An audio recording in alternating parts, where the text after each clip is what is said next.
तो गाइस, भारत के eastern coastal state Odisha से एक भयानक न्यूज़ निकल कर आ रही है। दरअसल ओडिशा के बालासोर डिस्ट्रिक्ट में एक बहुत ही भयंकर रेल हादसा हुआ है, जहां 3 ट्रेनें आपस में टकरा गई और उनके परखच्चे उड़ गए। इस भयावह हादसे में लगभग 300 लोगों की जान चली गई है। तो आइए हम इस वीडियो में देखेंगे कि किस कारण ये एक्सीडेंट हुआ और इसके क्या परिणाम निकल सकते हैं। नमस्ते गाइस, आपके अपने चैनल इंडियन जियोपॉलिटिक्स में आपका स्वागत है। वीडियो शुरू करने के पहले आप सबसे यह रिक्वेस्ट है कि आप स्क्रीन पर दिए गए इंडियन रेलवे के हेल्पलाइन नंबर को सबके साथ शेयर करें, ताकि इस एक्सीडेंट में मारे गए या घायल हुए लोगों के फैमिली मेंबर्स को लोकल रेल अथॉरिटी से कांटेक्ट करने में आसानी हो। दरअसल 2 जून रात 7 बजे खबर आती है कि बालासोर स्टेशन से नज़दीक बहानागा बाजार के पास 2 ट्रेनों में टकराव हो गया है। इसके बाद धीरे धीरे यह पता चलता है कि एक्सीडेंट में दरअसल 3 ट्रेनें इन्वॉल्व है। इसमें 2 पैसेंजर ट्रेन और एक मालवाहक या मालगाड़ी इन्वॉल्व थी।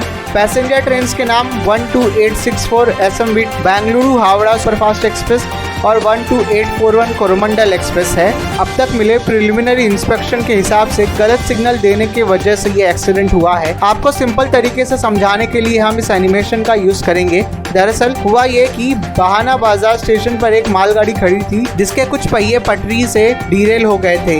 उसी समय 12841 कोरोमंडल एक्सप्रेस उसी लाइन पर चलने लगती है, और क्योंकि अभी तक के इंफॉर्मेशन के हिसाब से वहाँ के रेलवे गार्ड ने रेलवे लाइन को डाइवर्ट करना भूल गया। इसका सीधा रिजल्ट यह था कि कोरोमंडल एक्सप्रेस उसी लाइन पर खड़ी गुड्स ट्रेन या मालगाड़ी से जाकर टकरा जाती है। थोड़ी ही देर के बाद उसी लाइन पर दोबारा 12864 SMBT Bengaluru Howrah superfast express भी आ जाती है और पहले से एक्सीडेंट हुए कोरोमंडल एक्सप्रेस से जाकर टकरा जाती है।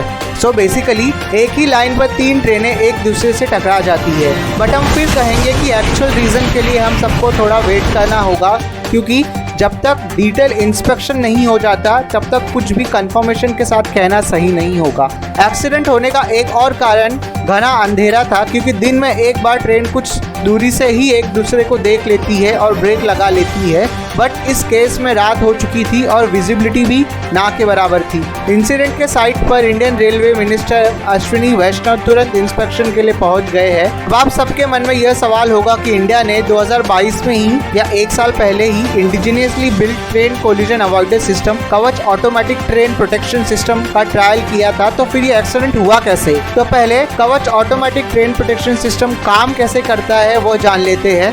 दरअसल कवच सैटेलाइट कनेक्शन से ही एक ट्रैक पर आ रहे 2 रेलगाड़ियों को ऑटोमेटिकली रोक देता है। तो आपको बता दें कि इंडियन रेलवेज का टोटल लेंथ 68,000 किलोमीटर या 38,000 किलोमीटर से भी अधिक है, और 2023 में लगभग 2,000 किलोमीटर तक के लेंथ को कवच सिस्टम से प्रोटेक्ट करने का अनाउंसमेंट 2022 के यूनियन बजट में हुआ था। यह रेलवे लाइन जिस पर यह एक्सीडेंट हुआ है उसमें कवच सिस्टम इंस्टॉल नहीं हुआ था। इसी कारण से यह ट्रेनें एक दूसरे से टकरा गई। इसीलिए इंडियन गवर्नमेंट को और पैसे एलोकेट करके वॉर टाइम स्केल पर कवच को मैन्युफैक्चर और इंस्टॉल करना होगा, ताकि ऐसे इंसिडेंट्स फ्यूचर में अवॉइड किए जा सके। साथ ही इसी इंसिडेंट ने इंडिया को टॉप 20 वर्स्ट रेल एक्सीडेंट के लिस्ट में डाल दिया है, जहां ऑलरेडी 2 रेल एक्सीडेंट्स में इंडिया का नाम पहले से था। एक बार फिर आप सबसे रिक्वेस्ट है कि आप इंडियन रेलवे के हेल्पलाइन नंबर को ज़्यादा से ज़्यादा शेयर करें। अधिक जानकारी के लिए जुड़े रहे।